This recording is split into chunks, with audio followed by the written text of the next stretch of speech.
So let's make a professional logo here. I'm going to call my logo Kitty Cat. And I'm going to go ahead and say this is for a cafe. And you could choose a tone, which I want playful. Why not?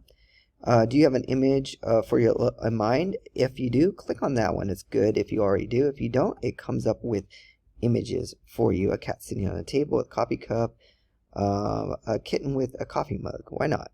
Okay. And then you could choose between realistic, icon, vintage, or cartoon. I'm going to do cartoon. Why not? And then let us choose. I'll let you guys, them choose what it is, and just submit this if you like it. If not, you could edit this and go back, and it's going to create an original logo for you, which is great for like copyright and stuff like that. If it's original, you could copyright it. Obviously, if it has like Nike or something like that on, you can't. But this makes you an original logo. Also, it does a little psychology here.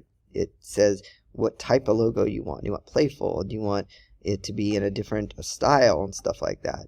And then you could also change the font once it's done. I'm going to show you how that works. And presto, it created this amazing logo. Imagine trying to draw this and do this. This is actually amazing. And what's even more amazing, it matches the tone. So check this out.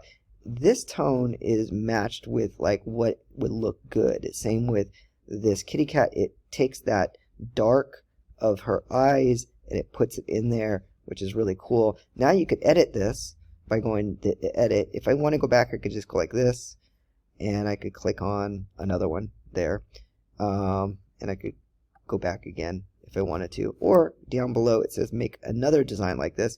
You could click on that and you can make another one as well, a woman with a cat or whatever you want.